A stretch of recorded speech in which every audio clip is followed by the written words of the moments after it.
Hi అండి. అందరికీ నమస్కారం. Welcome to my channel. ఈ వీడియోలో ఏపీ ప్రభుత్వ ఉద్యోగులకు మరియు పెన్షనర్లకు 2024 జనవరికి సంబంధించిన డీఏడీఆర్ బకాయిల విడుదల. దీనికి సంబంధించిన పూర్తి వివరాలు ఈ వీడియోలో తెలుసుకుందాము. వీడియో అయితే ఎక్కడే గాని స్కిప్ చేయకుండా ఎండ్ వరకు చూసేయండి. అప్పుడు ఇన్ఫర్మేషన్ పూర్తిగా అర్థమవుతుంది. అలాగే ఈ వీడియో చూస్తున్న ప్రతి ఒక్కరూ లైక్ చేయండి ఫ్రెండ్స్. ఈ వీడియోని తోటి ఉద్యోగ, పెన్షనర్ మిత్రులతో అయితే షేర్ చేయండి. కొత్తగా మన ఛానల్‌ని చూస్తున్న వారు ఇంకా ఎవరైనా సబ్స్క్రైబ్ చేసుకోకపోతే వెంటనే మన ఛానల్‌ని అయితే సబ్స్క్రైబ్ చేసుకోండి. సబ్స్క్రైబ్ చేసుకోవడం వల్ల నేను చేసే ప్రతి ఒక్క వీడియో మీ వరకు రీచ్ అవుతుంది. ఇక ఆలస్యం చేయకుండా వివరాల్లోకైతే వెళ్ళిపోదాము. ఫ్రెండ్స్, ఇక విషయానికొచ్చినట్టయితే ఆంధ్రప్రదేశ్ రాష్ట్ర ప్రభుత్వ ఉద్యోగులు, ఉపాధ్యాయులు, పోలీసు సిబ్బంది, అలాగే పెన్షనర్స్ సంబంధించి ఒక అత్యంత కీలకమైన వార్త అయితే వెలుగులోకొచ్చింది. ప్రస్తుతం ఆంధ్రప్రదేశ్ రాష్ట్ర వ్యాప్తంగా ఉన్న ప్రతి ఒక్క ఉద్యోగి మరియు పెన్షనర్ ఇళ్లలో అత్యంత ఉత్కంఠతగా చర్చనీయాంశంగా మారిన ప్రధాన అంశం ఏమిటంటే, అదే 2024 జనవరి నెలకు రావాల్సినటువంటి డీఏ, డీఆర్ అరియర్స్ అంశమే అన్నమాట. మరి ఈ బకాయిలకు సంబంధించి అత్యంత విలువైన సమాచారాన్ని ఇప్పుడు మనం ఒక్కొక్క అంశం వారీగా అయితే క్షుణ్ణంగా చర్చించుకుందాం. సాధారణంగా సమాజంలో నిత్యం పెరుగుతున్న వస్తువుల ధరలకు అనుగుణంగా ఉద్యోగుల మరియు పెన్షనర్ల జీవన ప్రమాణాలు దెబ్బతినకుండా ఉండేందుకు ప్రభుత్వం ప్రతి ఏడాది 2 సార్లు అంటే జనవరి మరియు జూలై నెలల్లో కరువు భత్యాన్ని ప్రకటిస్తుంది. అంటే ధరల పెరుగుదల భారాన్ని ఉద్యోగులు తట్టుకోగలిగేలాగా ప్రభుత్వం ఇచ్చే అదనపు ఆర్థిక వెసులుబాటు ఇది. ఈ క్రమంలోనే 2024 జనవరి నెల నుండి పెండింగ్‌లో ఉన్నటువంటి డీఏ మరియు డీఆర్ అంశంపై ప్రస్తుత ప్రభుత్వం ఎంతో సానుకూలంగా స్పందిస్తూ ఆ బకాయిలను చెల్లించేందుకు సంబంధిత అధికారులకు అధికారిక జీవోలను ఇప్పటికే విడుదల చేయడం జరిగింది. దీనివల్ల ఉద్యోగులలో ఒక రకమైన భరోసా ఏర్పడింది. అయితే బకాయిలకు సంబంధించినటువంటి నగదును ఏ విధంగా, ఎప్పుడు చెల్లించాలనే విషయంలో ప్రభుత్వం ఒక స్పష్టమైన మరియు నిర్దిష్టమైన ప్రణాళికను సిద్ధం చేసింది. ముఖ్యంగా ప్రభుత్వం విడుదల చేసిన ఉత్తర్వుల ప్రకారం ఈ మొత్తం అరియర్స్ 10% మొత్తంలో 10% భాగాన్ని మొదటి విడతగా ఏప్రిల్ నెలలో చెల్లిస్తామని ప్రభుత్వం సిపిఎస్ ఉద్యోగులకు మరియు గౌరవనీయులైన పెన్షనర్లకు ఒక గట్టి హామీ ఇచ్చింది. ఈ హామీ తర్వాత ఉద్యోగులు మరియు పెన్షనర్లు తమ కొంత ఆర్థిక ఊరట లభిస్తుందని భావించారు. అయితే ఇదే నేపథ్యంలో గత కొద్ది రోజులుగా రాష్ట్రంలోని ప్రతి ఉద్యోగి మరియు పెన్షనర్ మనసులో ఒకే ఒక ప్రశ్న పదే పదే మెదులుతోంది. అదేంటంటే, ప్రభుత్వం చెప్పినట్టుగా ఏప్రిల్ నెల గడిచిపోయింది. మే నెల ప్రారంభమైంది.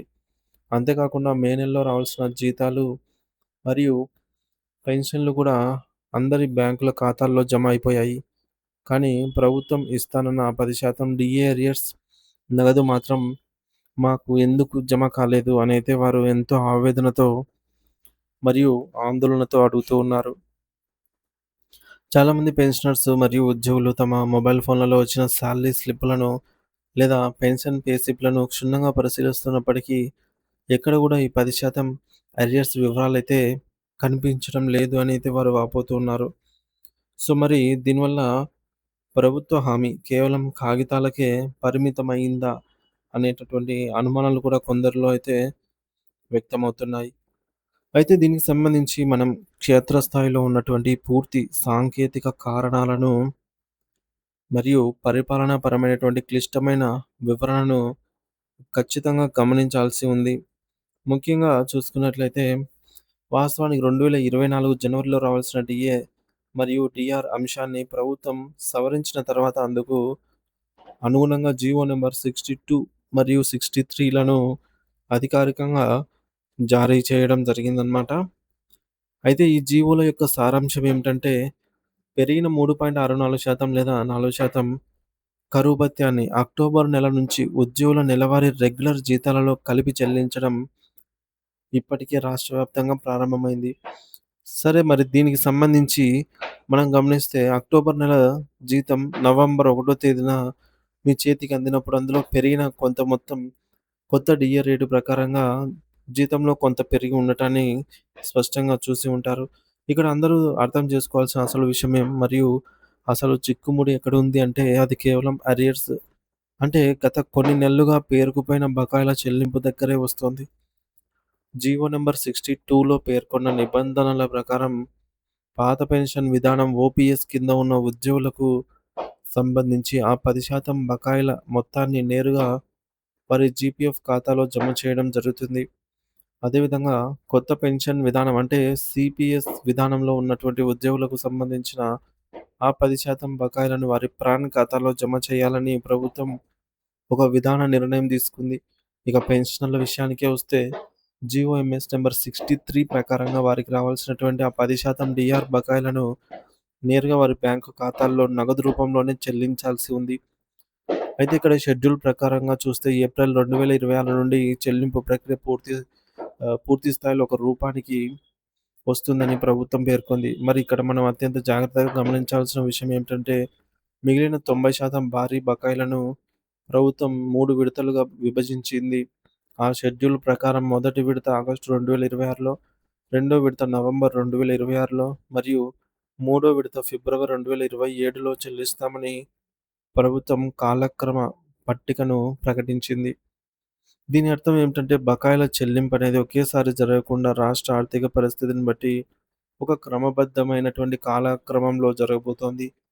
చాలామంది ఉద్యోగులు ఏప్రిల్ నెల జీతం మే నెలలో వస్తుంది కాబట్టి మే 1 తేదీన వచ్చే పెన్షన్ లేదా సాలరీతో పాటే ఈ 10% డీఆర్ అరియర్స్ కూడా కలిసి వస్తాయి అని ఎంతో ఆశతో వెయ్యి కళ్ళతో ఆహ్, కళ్ళు కాయలు కాసేలాగా అయితే ఎదురు చూడడం జరిగిందనమాట. కానీ మే నెల జీతాలు మరియు పెన్షన్‌లు ఖాతాలో జమ అయిపోయినప్పటికీ గూడా అందులో డీఏడీఆర్ అరియర్స్‌కి సంబంధించి నగదు లేకపోవడంతో అందరిలోనూ ఒక రకమైన నిరాశ మరియు నిస్పృహలు అయితే ఏర్పడింది. మరి దీనికి ప్రధాన సాంకేతిక కారణం ఏమిటంటే, ఈ అరియర్ బిల్లులను తయారు చేసి ప్రాసెస్ చేయటానికి ఈ మేరకు ప్రభుత్వం యొక్క ఆర్థిక నిర్వహణ వ్యవస్థ అయినటువంటి సీఎఫ్ఎంఎస్ పోర్టల్‌లో ఒక ప్రత్యేక ఆప్షన్ లేదా ఎనేబుల్ సదుపాయాన్ని ఆర్థిక శాఖ కల్పించాల్సి ఉంటుంది. మరి సాధారణంగా ప్రతి నెల వచ్చే రెగ్యులర్ జీతాల బిల్లులు ఒక ఎత్తు అయితే, ఇలాంటి అరియర్స్ లేదా బకాయిల బిల్లులనేవి పూర్తిగా మరొక ఎత్తు. డీడీఓలు ఈ బకాయిల బిల్లులను ప్రతి ఉద్యోగికి విడివిడిగా తయారు చేసి, ఖజానా కార్యాలయాలకు ఆన్‌లైన్ ద్వారా పంపవలసి ఉంటుంది. మరి సాధారణంగా ప్రభుత్వ నిబంధనల ప్రకారం ప్రతి నెల 6వ తేదీ నుండి 10వ తేదీ లేదా 15వ తేదీలోపు ఇలాంటి బిల్లులు, ఇతర బిల్లుల ప్రక్రియ అనేది అంటే అరియర్స్ బిల్లును పెట్టుకోవడానికి ఆ సమయం అయితే కేటాయించడం జరిగింది. కాబట్టి ఈ నెల 6వ తేదీ తర్వాత ఒకవేళ ప్రభుత్వం గనుక సీఎఫ్ఎంఎస్ పోర్టల్‌లో ఈ అరియర్ బిల్లుల ఆప్షన్‌ను అందుబాటులోకి తెస్తే అప్పుడు అధికారులు బిల్లులు పెట్టి ఈ నెల చివరిలోపు అరియర్స్ మొత్తాన్ని జమ చేసే అవకాశం మెండుగా ఉంది. అయినప్పటికీ ఈ నెలలోనే ఖచ్చితంగా 10% బకాయిలు అందరికీ అందుతాయా లేదా అనేటటువంటి విషయంపై ప్రభుత్వం నుంచి ఇప్పటివరకు ఎటువంటి అధికారిక ప్రకటన అనేది వెలువడలేదు. జీవోలో ఇచ్చారు గానీ అమలు పరచలేదు. రాష్ట్రంలో కొత్త ప్రభుత్వం బాధ్యతలు చేపట్టిన తర్వాత ఉద్యోగులకు అరియర్స్ మరియు ఆర్థిక ప్రయోజనాల విషయంలో విడుదల చేసిన మొట్టమొదటి అత్యంత కీలకమైన జీవో ఇదే కావడం వల్ల దీని అమలు ఎలా జరుగుతుందో అని రాష్ట్ర వ్యాప్తంగా ఉన్న లక్షలాది మంది ఉద్యోగులు మరియు పెన్షనర్లు ఎంతో ఉత్కంఠతో వేచి చూస్తూ ఉన్నారు. ఒకవేళ ప్రభుత్వం గనక తాను ఇచ్చిన మాట ప్రకారమే మే 15వ తేదీలోపు ఈ ప్రక్రియను విజయవంతంగా పూర్తి చేస్తే ఉద్యోగులలో ప్రభుత్వంపై ఉన్న నమ్మకం, గౌరవం మరియు అభిమానం రెట్టింపు అవుతాయి అనటంలో ఎటువంటి సందేహం లేదు. అలా కాకుండా కేవలం జీవోలు విడుదల చేయడం వరకే పరిమితమై క్షేత్రస్థాయిలో ఆచరణ చెల్లింపులు జరగకపోతే మాత్రము పాత ప్రభుత్వానికి మరియు ఈ కొత్త ప్రభుత్వానికి తేడా ఏముంది అనే విమర్శలు ప్రతిపక్షాల నుండి మరియు ఉద్యోగ సంఘాల నుంచి వచ్చే ప్రమాదమే ఉంది. ప్రభుత్వం రాష్ట్రం ప్రస్తుతం రాష్ట్రం ఉన్న ఆర్థిక ఇబ్బందులను, ఖజానాపై ఉన్నటువంటి భారాన్ని దృష్టిలో ఉంచుకొని ప్రభుత్వం ఆచితూచి అడుగులు వేస్తున్నప్పటికీ, ఉద్యోగులు కష్టపడి సంపాదించుకున్నటువంటి మరియు వారి చట్టబద్ధంగా రావాల్సిన ఈ బకాయిలను సకాలంలో చెల్లించడం అనేది ప్రభుత్వ ప్రాథమిక బాధ్యతగా మనం గుర్తించాలి. మొత్తంగా చెప్పాలంటే పెన్షనర్లకు రావాల్సిన ఆ 10% నగదు నేరుగా వారి చేతికి లేదా బ్యాంకు ఖాతాలోకి రావాలి. కాబట్టి వారు ఈ వయసులో ఆ డబ్బు కోసం ఎంతో ఆశగా ఎదురు చూస్తున్నారు. సిపిఎస్ ఉద్యోగుల విషయానికొస్తే వారి ప్రాన్ అకౌంట్‌లోకి అలాగే ఓపీఎస్ వారికి జీపీఎఫ్‌లోకి ఈ నిధులు వెళ్లాల్సి ఉంది. ప్రభుత్వం తన చిత్తశుద్ధిని మరియు ఉద్యోగుల పట్ల తనకున్న ప్రేమాభిమానాలను నిరూపించుకోవడానికి ఈ నెలలోనే ఈ బకాయిలను విడుదల చేసే సానుకూల అవకాశం ఉందని మనందరం ఆశిద్దాము.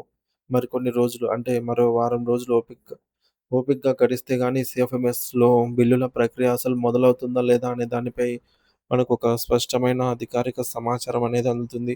అప్పటి వరకు ఉద్యోగులు మరియు పెన్షనర్లు ఎవరు కూడా ఆందోళన చెందకుండా ఒకరికొకరు సమన్వయంతో ఉండి సరైన అధికారిక సమాచారం కోసం వేచి చూడాలని మనవి చేస్తూ ఉన్నాను.